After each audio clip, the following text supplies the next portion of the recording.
and a very good afternoon from the beautiful Sarensburg wine estate here in the Tilbach Valley, and another Inside 8 Days of Courage. I'm your host, Jeff Aliff, and joining me on set today is a man who really needs no introduction, Gerald de Kock. He is the official race commentator. He's the presenter of Super Cycling on Supersport, and we're also joined by Team Dolomiti Superbike, Pericles, Ilias, and Santiago Ferrara.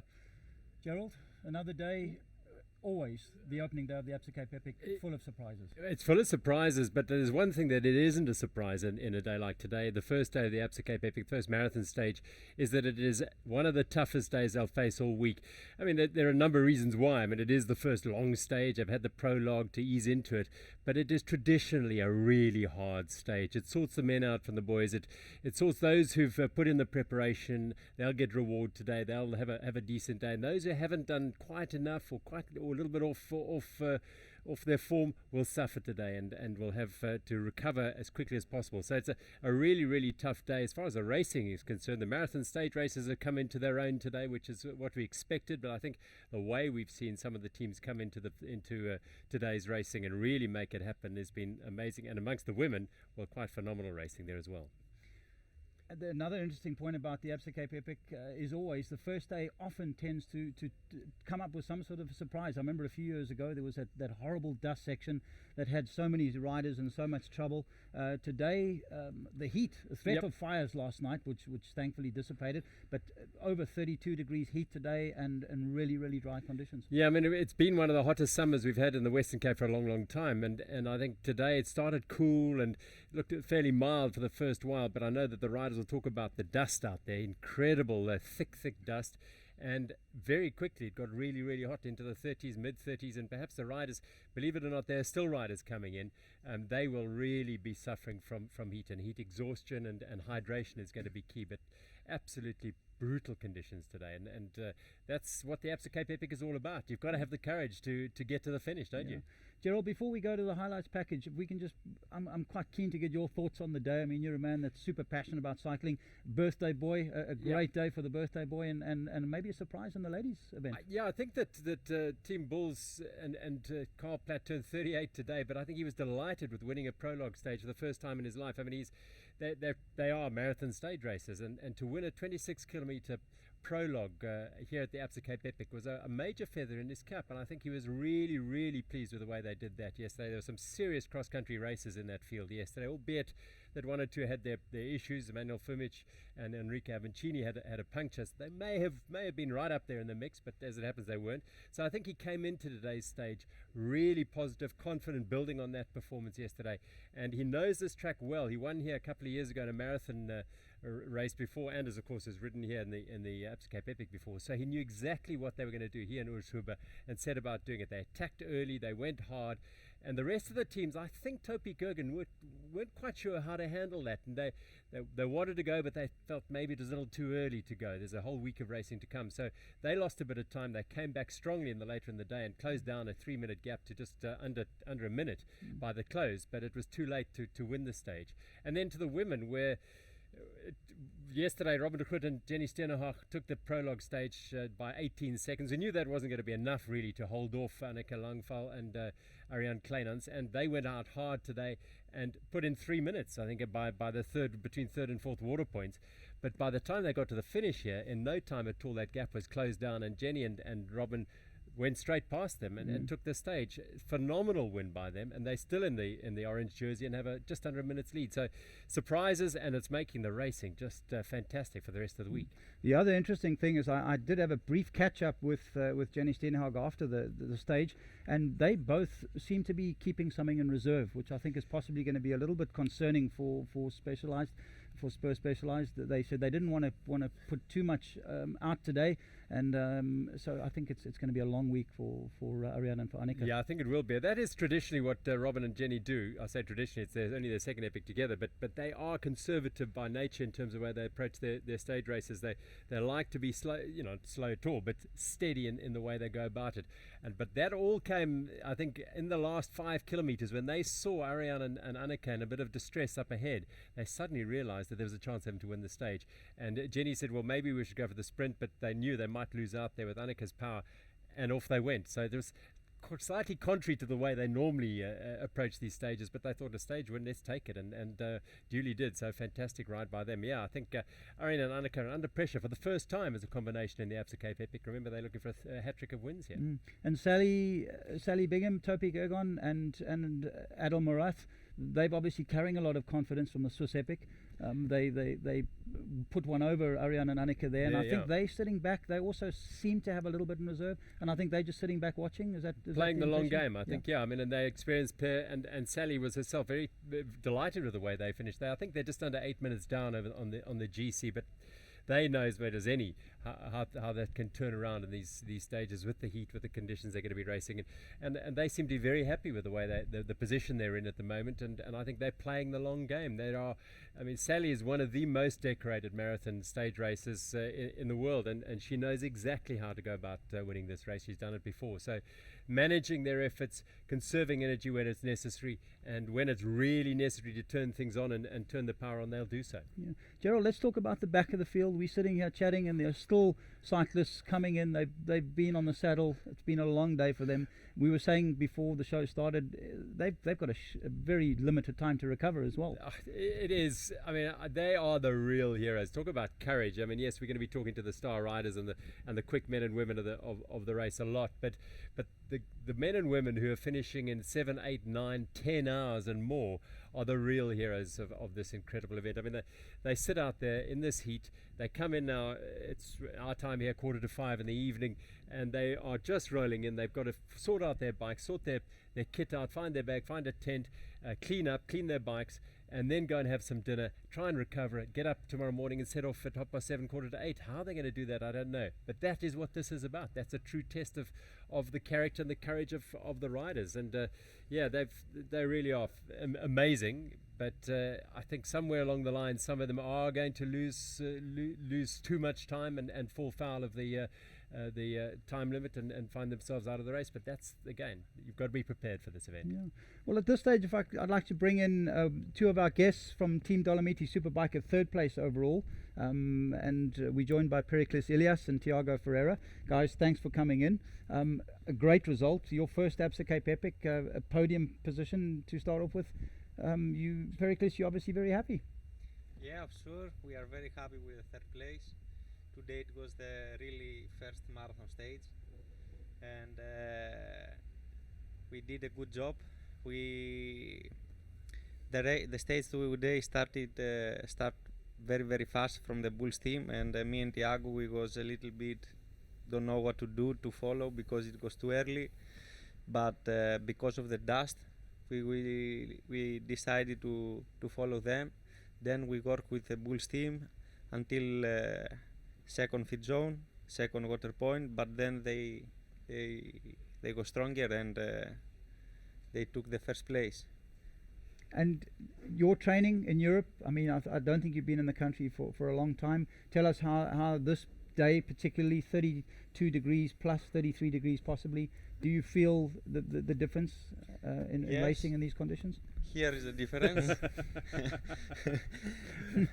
Yeah. We now in Europe it's winter, so for us we came here 10 days before, but that this is not enough time to prepare for one race like that.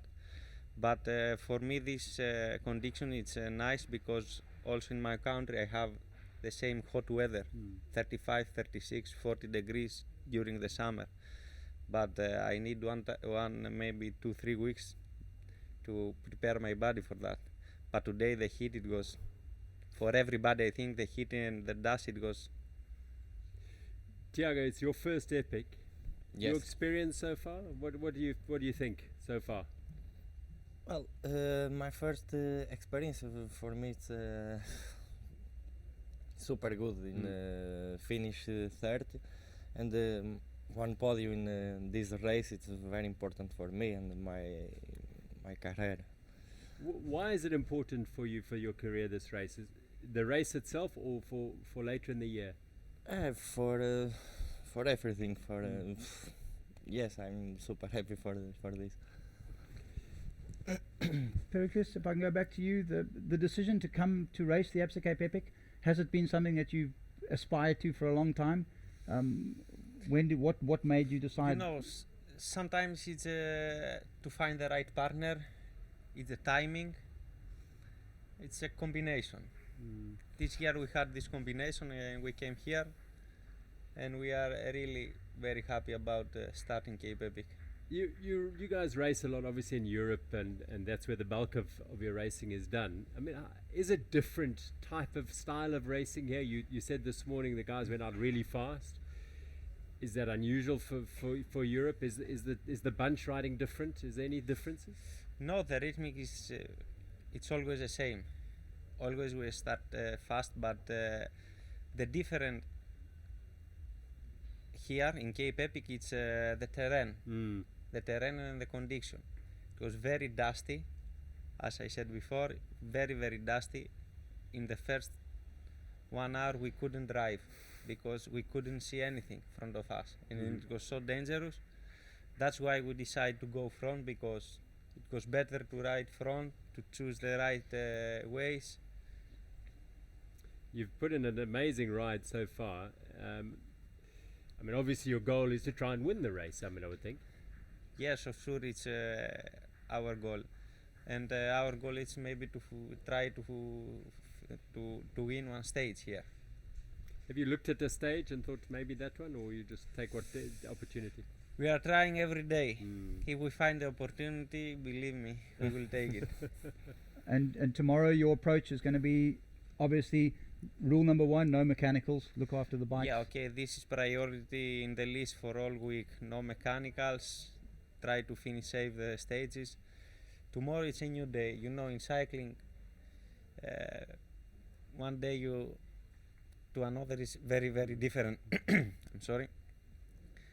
Tomorrow is gonna be a new day, so we will try again. Bulls and Topic have a second team. Have you got anyone in the race to help you out? No, our friends from Greece and from Portugal. We don't have. You hope they're there. Yeah. Yeah. Who's the big mechanic? Are you both fine there, or if you have a big mechanic? No, we have a mechanic. Yeah. But on the route between you two, you both will do the job. Both. Yeah. We work as a team. Yeah. Before we let you go and go to the wrap of the day, you told me something very interesting. You're a little wander off course, or possibly you got lost in the last section of the race that cost you some time and maybe a position. Yeah, maybe a position. We don't know, but sure we lost around 30-40 seconds.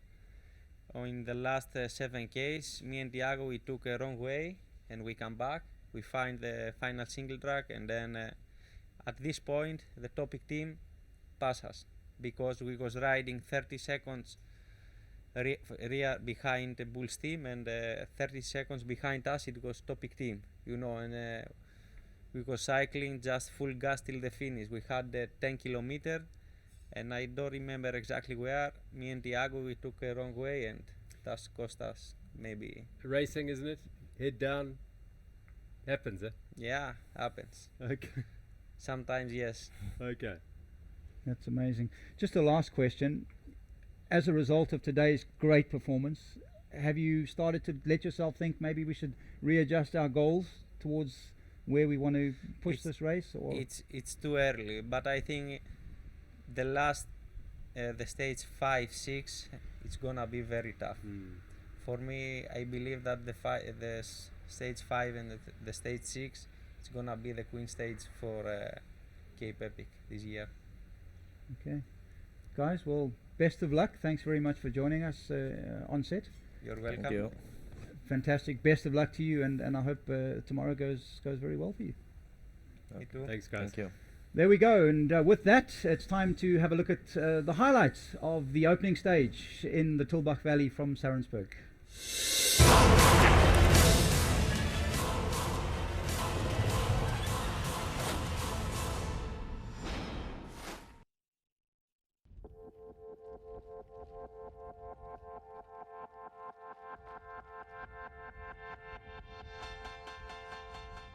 The Absa Cape Epic is back, and for the 13th time, the untamed African mountain bike race will capture the imagination of fans around the world as pros and amateurs alike make their way through South Africa's stunning Western Cape region.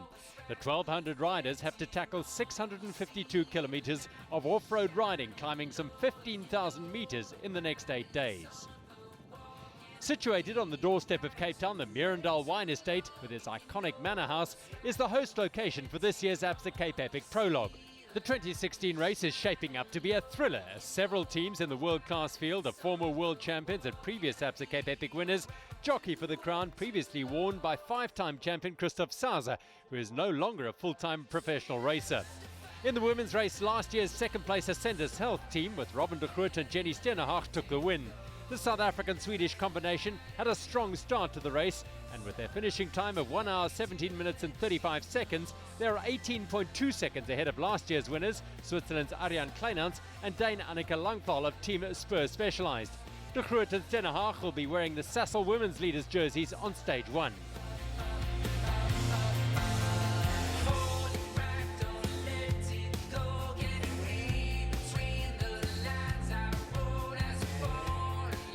In the men's race, Team Trek Selle San Marco A with Samuele Porro and Damiano Ferraro came home in third place. After a strong ride in a time of 1 hour 5 minutes and 44 seconds, the Italian team began their inaugural Absa Cape Epic with a surprise podium. In second place, Team Centurion Vado by Merendal 2 with Nicola Rohrbach and Matthias Frommer had a great start to their first Absa Cape Epic as a team. Finishing in a time of 1 hour 5 minutes and 36 seconds, the Swiss-German combination put in a promising performance for the upcoming 7 stages. But the prologue victory went to one of the race favourites for the overall win, Team Bulls, with 4-time Absa Cape Epic winner Karl Platt from Germany and his Swiss partner Urs Huber. Looking strong throughout the prologue, Platt and Huber pushed hard and crossed the finish line in a time of 1 hour 4 minutes and 34 seconds, setting themselves up perfectly for the rest of this year's race. Broad smiles on the faces of the prologue winners. The podium in the men's category with Karl Platt and Urs Huber of Team Bulls donning the yellow jersey, which they'll wear on stage 1.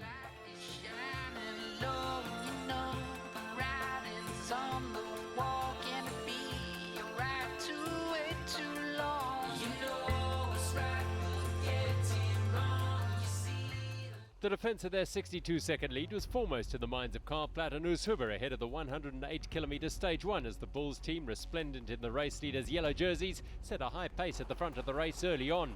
The Swiss-German combination were intent on distancing their rivals, and they took the Dimension hotspot at 30 kilometres.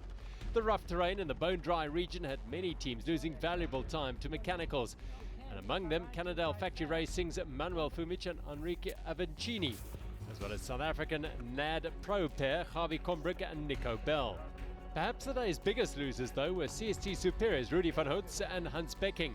The Dutch combination lost over 45 minutes when Becking broke a crank in the first 35 kilometres. Meanwhile, Team Bulls were charging ahead over the farm and district roads, steadily building on their overall advantage. After a slow start, Alvin Lecata and Christian Heineck of Topi Gergen began clawing back their 3-minute deficit that conceded up to Water Point 3. Also in the mix were epic debutants Pericles Elias of Greece and a Portuguese champion Thiago Ferrara of Team Dolomiti Superbike. As Soronsberg drew closer, so the gap between the leading teams closed. Topi Gergen had ignited their afterburners and chased hard. Platt and Huber, suffering from their early aggressive approach, were taking strain, but they managed to keep it together to cross the line in a shade over 4.5 hours. Lecata and Heineck were less than 40 seconds back, whilst Elias and Ferrara were third. Yeah, I'm very happy to win the stage on my birthday. I mean, that's the best present I can do myself, and thanks to us also that we've been in great shape. For the first time, the elite women started in their own batch 5 minutes after the men. But once the masters had caught them, Ariane Kleinans and Anneke Langval of Spur Specialized bolted. The Sasol orange jersey wearers, Team Ascendus Health's Robin de Groot and Jenny Steenenhag, played their normal hand by keeping a steady tempo, not panicking, despite the lead growing to over 3 minutes by the third water point. And that tactic paid rich dividends as Kleinans and Langval started to come back to them, and dramatically de Groot and Steenenhag caught and passed the Spur Specialized pair in the last 2 kilometres to power to a second stage win and increase their overall lead.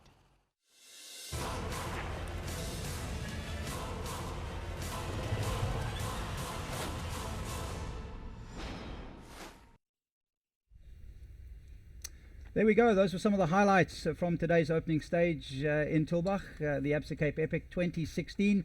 Time now for the Dimension Data Nugget of the day. Dimension Data, not only do they bring some really world-class coverage to all the race villages, but they are providing a new amazing look at statistical analysis of the interesting bits and pieces that have been going on throughout the race. And we can see, for example, today, and I think Gerald can see this with me, it gives you a performance analysis of how the teams played out. For example, the Bulls have had a really consistent run. It was interesting, Gerald, if we have a look, if we can see on screen there, the Bulls line going right through. We had the Topik Ergon guys started off well, then they dropped, and they had a very big recovery from the sort of 50-kilometer mark and managed to climb back up to second. Dolomiti Superbike, remember they mentioned where they got lost. The guys at DD said it was possibly because of pushing too hard in the beginning, but I think that was possibly as a result of them taking that wrong turning. This is fascinating data from Dimension Data, that how they're able to extrapolate the various different paces at which and speeds at which the teams go over the full 108 kilometers, and it's quite clear. We've got the top 10 teams here. Obviously the Bulls are the mean at the top, and then only really Topik Ergon were strong in the last second half of the race. All the rest of them were fading. Centurion Voda, Trix LSM Marco, Centurion Voda, their second team, USM Puffer, they all started fading, which is quite understandable. That's what should happen. It quite often happens in a stage like this. You are going to lose strength and energy towards the end of a stage and fade off. But I think Topik Ergon, that is a very significant factor in a graph, that because it shows that they realized they were feeling strong still towards the end of the day, and maybe they did hold back a little too much early on and didn't release, and if they had, maybe they would have been up there with the Bulls and maybe winning the stage, and maybe they've got something in the tank for tomorrow. And we will look forward to getting similar printouts from DD every day to bring us some of the analysis. Right, time now for the Riders Our View. Our Absa Cape Epic marketing and communications lady, Sarah Haig, spent some time. She's going to be looking behind the scenes to bring you what life in the race village is all about. And Sarah today was at the Woolworths Recovery Zone. Let's see what played out there.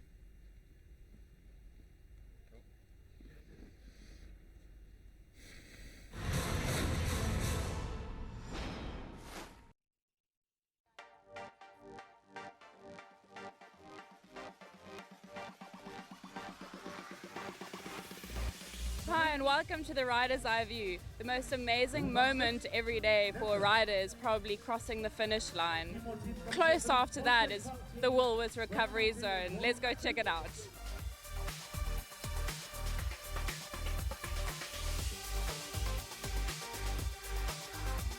So I'm in the Woolworths Recovery Zone with Abdullah. If it's a hot day, the first thing that happens is the riders get a cold towel on their necks. If it's a cold day, they get a hot drink. This is the first experience they get once they cross the finish line. What happens next, Abdullah? Next they go into the recovery zone to have a recovery meal, and they sit and relax a bit, and then they prepare for tomorrow. Okay, this is amazing, I must say. So behind me you can see that there's spritzers with fans. Let's go walk in. This is a really cool breeze, it's amazing.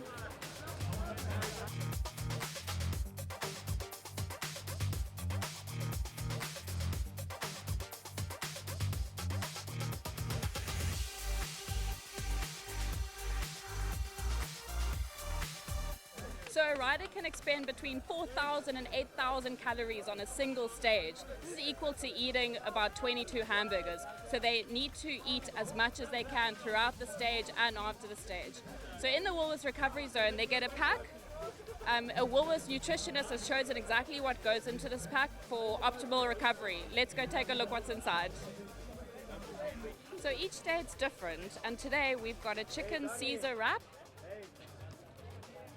We've got 6 mini beef fricadelles, so there's your protein.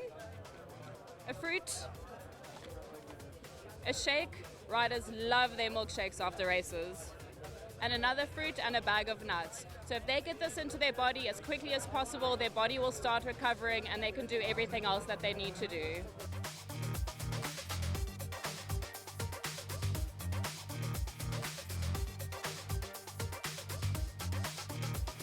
I have Danny and Monica here. Congratulations on your finish today.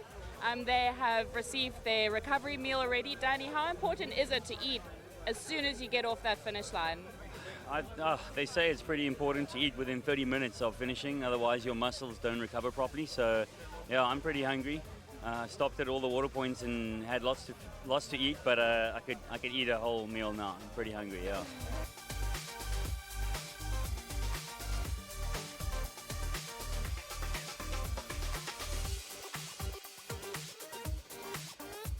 And before the race, riders can also order a top-up meal, which is an additional meal they can pick up and eat for the event. I've got Ken and Katja here who are enjoying their recovery meal. It looks very big and it looks delicious. Can we show the camera what you have? What is it that you have? I actually don't know anymore, and the plastic is gone. It's a kind of salad with potatoes and. It looks like a gnocchi pasta, but it looks delicious. Looks good. And yours, is that a spaghetti bolognese? Yes, spaghetti bolognese. It looks delicious. We'll enjoy it. And how important is it to eat straight away after the finish line? Well, after finish line, you start eating till you go to sleep, because you have to recover for the next day, and you all need the energy. If you don't eat, you're dead tomorrow. So. Okay, cool. Well, thank you very much, and that wraps up our Rider's Eye View for today. See you tomorrow. There we go. Simply Sarah rocking the race village, doing a fantastic job, and we look forward to a lot of inserts from Sarah as this week rolls out. Time now for our Tech Talk, and we joined on set today by Timo Cooper from USN. Timo, welcome. Thank you. Hello. Recovery is something I know nothing about, but it's become one of the big words in cycling and racing. Why? Tell us the importance of it. I think the importance for us is not just recovery. USN made the call to be part of Epic this year because we didn't want to do it previously because we just weren't geared for it with manpower and equipment. So I think this year with the recovery and the riders can see what nutrition actually can make a massive difference in the way they perform and the way they get to the finish of the Epic. If you don't get the right nutrition, I mean, your body needs to recover every day, and the people that are still finishing now, they only have 12 hours before the next stage starts, or 12 or 14 hours, and I mean, they have to recover, they have to eat. So we offer them the Epic Pro hydrate at the second water points, and then the great recovery station or recovery shakes at the finish. And I mean, the electrolyte and phosphate and magnesium is something that everyone needs every day, but if you do Epic, you just, I mean, in today's heat, you sweat everything out, especially electrolytes and the stuff. That's why everyone cramps as well. So we really try and help them out with everything they need and as much as possible. So just to help them to get to the finish. Are there still a lot of competitive cyclists that are possibly a little bit ignorant of the importance of these products, or would you say that it is now starting to catch on fairly quickly? It's definitely, there was a lot of people that didn't really believe in good nutrition and the way how to use it, but I think about 3 or 4 years ago people started seeing the top guys using it, and mountain biking is a sport where if the top guys use something or a new type of ingredient or nutrition or new bikes or drivetrain, then they catch on and they start using it. So now at the moment I haven't spoken to any rider at the Epic that's not using something in their bottle. The drink they prefer, the type of supplement they like, everyone is riding with something. Everyone's moving away from the just water, etc., and actually moving on to something that they know is going to help them to get to the finish. So just to put you in the picture, Timo talked about top riders. Well, at one stage this man was a top rider. Right up there's a young man, still sadly not racing at the sharp end, but still very much part of the fabric of cycling and mountain biking. Timo, it's a bit of a passion for you, isn't it? Yeah, 100%. I mean, I wasn't good at any other sport as a kid, so I just started riding, and it was just great. I enjoyed it from the beginning, and I did Epic twice, and it was a great experience. And then Albie Geldernes from USN gave me the amazing opportunity to manage Purefit as a brand, and I enjoy every day. I mean, I'm still part of everyone. So Purefit was a big changeover for USN of late. What's been the difference there? Yeah, it's a craze that started in the UK, and it's a craze that's stuck. I mean, everything is natural. We don't use any artificial flavorants, preservatives, and colorants. So the product is completely natural. If you mix it, it looks like water. It's completely see-through, and it's for your body to use as quick as possible, and there's nothing that your body doesn't want. And the secret there is it won't last that long, will it? I mean, you actually, because it's fairly natural, you can't let it stand for too long? Exactly. The Epic Pro you can mix maybe the night before, and for us we're taking the risk on shelf life as well. We pushed it to a year and a half or 2 years now, but other supplements can last for much longer. But we want to give the riders the best ingredients possible. So. If I can just have a quick one before we wrap it up. You've got a couple of teams, USN, out in the race. How the boys doing? USN, Waylon and Darren are our main team. They're going for the African jersey, and today they had an amazing day, and we're really proud of them, and we back them all the way. Brilliant. Best of luck to them. Thanks a lot. There we go. Time now for our Energiade Epic Moment of the Day. This is personally one of my highlight features. So let's have a look at today's Moment of the Day presented by Energiade.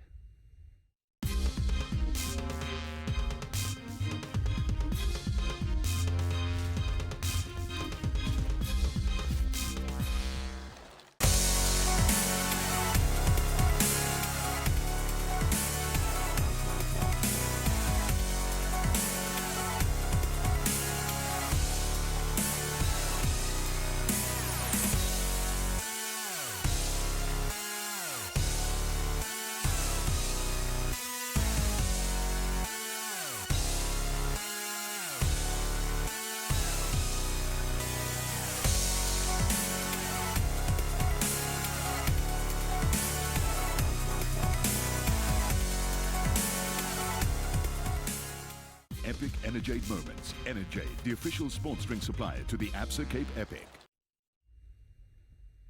There we go, the Epic Energiade Moment of the Day. Always exciting. Absolutely. I mean, I think what we saw there firstly was Ariane Kleinans having a fall. It didn't look a particularly heavy fall, although she went down hard. You know, it wasn't a fast fall, but went down hard. She got up quickly, back on her bike. And the word was that when she got into the finish, her rear brake was binding a little bit, so that wasn't helping. But then the next key moment was how they were slowing down, and Robin and Jenny, you could see them suddenly like a shark stalking its prey and thinking, can we eat this, or is it? Oh yes, we can. And they just gobbled and off they went, and it was a phenomenal attack by them. So that was a key moment, and I think one of the moments of the race this week we'll see. It's really fantastic. Absolutely, and it's a moment that caught everybody by surprise. I mean, I was sitting in the back with Gerald at the time, and we were all waiting to welcome who we thought was the two girls from Specialized, and we both looked at each other and... Well, I always think that Jenny and Robin felt the same way when they sort of came up behind them and they thought, well, hang on, what's going on here? You're giving us, it was a big surprise to them, and they said, well, let's take it. And they accepted the gift and off they went. Not that Annika and Ariane were giving it to them, but they had nothing left. Another fantastic feature that we're having on Inside 8 Days of Courage is the daily fly-throughs. The fly-throughs now, we are first going to have a look at all 8 stages, the overall route of the Absa Cape Epic. Then you're going to come back to us, and we will be going through in more detail tomorrow's stage. So this, Gerald, is we're going to have a look at all the stages. Yeah, and I think we heard Pericles and Santiago talk about later in the week, and yes, they might not. I mean, if you look at stage 2, it's got that huge climbing tomorrow, 93 k's, but 2,200 meters of climbing or so. But later in the week, the body's starting to suffer. Days 3, 4, and now you get to 5, Queen stage 6. It's going to be really, really tough because the body, you're working on the lowest of reserves. You're going to have to use a lot of that USN to keep going and into the week. So that's 654 k's over the 8 days is the shortest Absa Cape Epic we've had. But one of the toughest in terms of climbs. In terms of climbing, it's pretty much the same as it always has been, and more single track than ever before. So the 110 k's is single track, and there's nothing like single track to sap the energy levels. Now this is tomorrow. What a day. Tomorrow, what a day, and stage number 100 of the Absa Cape Epic. Amazing. 13 years in the making, this event, and this is the 100th stage, and they've put something on really special. Up the wagon trail, up into the Witzenberg Mountains. It is a really rough, tough climb, and it comes so early on, so cold legs will be tested there for sure.